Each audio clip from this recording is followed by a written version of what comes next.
Alright guys, as I promised, here's a video on how to know what you're looking at when you're buying an LS engine. So if you're going to the junkyard or you're going to go to somebody that has one for sale, whatever it is that you're looking for, basically know a little bit more about what you're trying to buy. Know what you're trying to do with your end result and the goals. If you're looking to go turboed, do you want a Gen 3? Do you want a late Gen 3 that has the newer rods and pistons in it? There's so many details that you can find out just by looking on the outside of a Gen 3 or Gen 4 motor.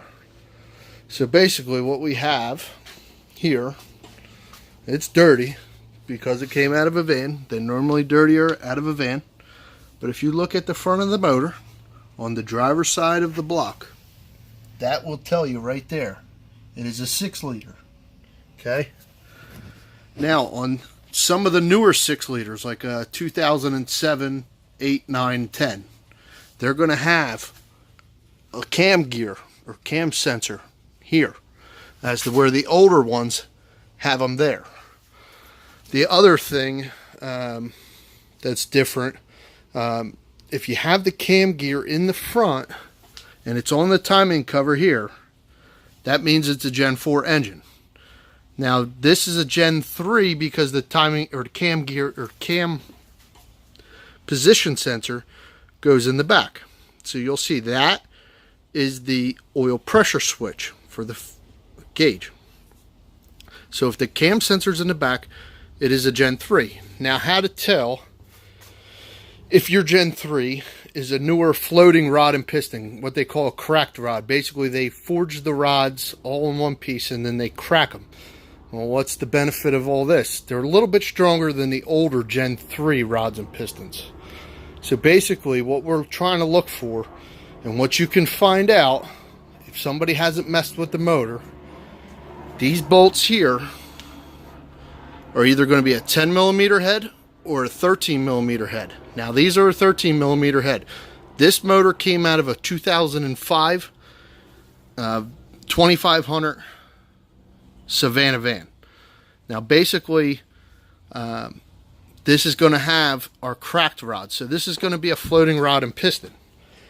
This is a little bit better for boost. These ones tend to, I've seen them hold up to almost 1100 horsepower. Granted, they're not going to live that long at 1100 horsepower or 1000 horsepower. But these ones are typically and generally very, very good for 600, 750, 800 horsepower. They should live at that for a long period of time as long as your tune's right. Very conservative on the timing is one of the big things. One of the other nice things to always check on these motors, and another easy way to tell if this is a Gen 3 or a Gen 4, you look at where the knock sensors are. So in this motor, they're up on the valley. Now on a Gen 4, they're going to be down on the side of the block. There's little castings down on the side of the block. That's where your knock sensors will be on the Gen 4s.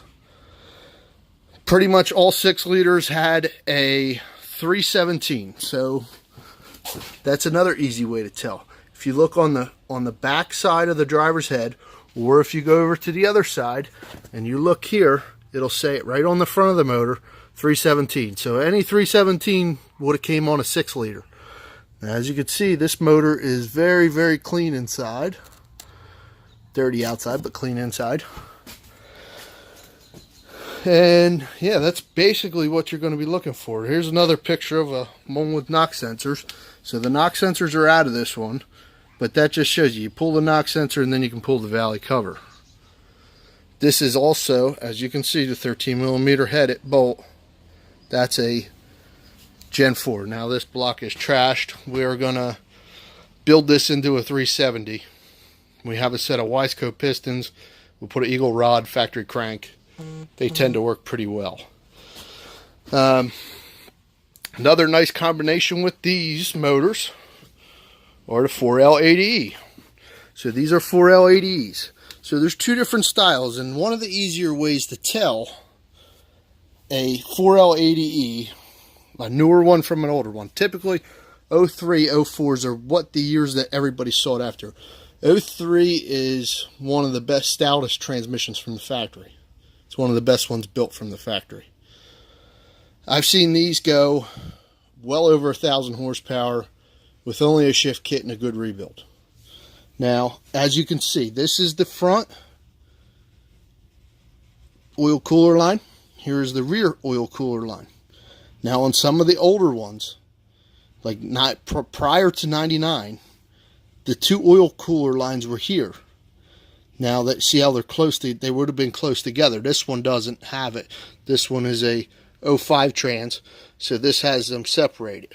For whatever reason, they modified the later ones, makes them able to hold more power. Now, another thing to think about if you're going to go to a 4L80E, these trannies are very girthy. They're very big in the bell housing. They're very big in the body. If you look here, they're very wide. So trying to fit these in the trans tunnel doesn't always work. You know, it's a very stout transmission, but it's very, very tough to get these to fit into certain smaller cars. Like if you're trying to put it into an RX-7, you might want to think differently. One of the other things that happens on these motors, and I know from experience, so this is what we like to refer to as an LQ4 piston. So now the LQ4, you can see there's a dish here all the way around the piston. That is basically, these come in everything. These come in the vans. These come in the trucks. Basically anything you could get a 6-liter in. The only thing you're going to have is when you go to an LQ9, this is going to be a flat top. So this will be flat all the way across rather than having the dish like this one is. The LQ4 runs 9.48 to 1. The LQ9 runs 10.08 to 1. Now, one of the issues that these motors typically have under boost is you can see that piston looks pretty good. And then you can see the ring lands broke apart. Now, it didn't look like this when I pulled it apart. They were cracked. I had excessive blow-by. But we made roughly 738 wheel horsepower on this piston for a while before it let loose. Now, this is set up for a floating rod. So this is going to be a newer piston. But yeah, that's one of the problems that you got to watch out for. But if anybody ever asks if it's an LQ4 or an LQ9, this is an easy way to tell. If you can see the top of the piston is dished, it's an LQ4. If it's a flat top, it's LQ9. The LQ9s typically came in GMCs. They came in Escalades. You did not see them typically in the Chevys. You know, that was just an updated motor. Just gave you a little bit more power. But yeah, if you guys have any questions on the 4L80E, the 6.0s, and like I said, on every motor, on the front of the block there, it'll say 6.0 liter. So if it's a 4.8 or a 5.3, they will all say 4.8 or 5.3. You won't know whether it's a 4.8 or a 5.3. You can tell two ways. Typically, you can tell between the cylinder head numbers that are right here. So like I said, the 317, they'll have a different number, and you can sometimes check it, and hopefully nobody messed with it and put a different head on it. The other way you can tell is a 4.8 liter will have a flat top piston, so it won't have the dish. If you look at it and you see that it has the dish, just like this, it'll be smaller, but it'll be just like this. That's a 5.3 liter. If it's unless it's an aluminum block. If it's an aluminum block, it'll have a flat top. If it's a iron block 4.8, it will have a flat top in it, and that's typically how you can tell the difference between the 4.8. You can also check the numbers on the crankshaft and find out whether it's a 4.8 crank or a 5.3. The other nice thing that you can do is you could take a flat top out of a 4.8 and put it in a 5.3 to bump the compression up a little bit. Now, if you're building an NA motor, these do typically help, but it's not necessary. Boost, we like to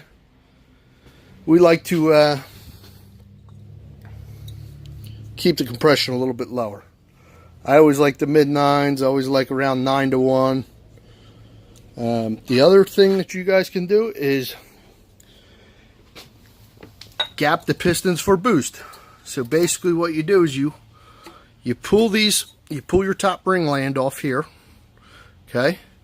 Once you pull this off, you stick it in the bore here, and you'll see. This is what people say when they're gapping pistons or doing ring end gap. So you'll see when it's in the bore, it'll be nice and tight. It'll even be tighter than that. I just can't get it with my hand. Basically, you're going to stick a gauge in here, and you're going to see how thick it is. And that's how you measure ring end gap. Factory, they're normally around 15. Depends on how much boost you're going to run. You go up to 28 to 30. I mean, that's pretty loose, but mid-20s, mid to low 20s is pretty good. Typically for boost, it stops some of this stuff breaking. These were affected just by chance. So you can tell it wasn't the tune because the top of the piston's perfect. It's just that the piston failed. If you guys have any questions, comments, concerns, don't hesitate to ask. And like I said, we'll try to help you any way we can. Thanks again, guys, for visiting.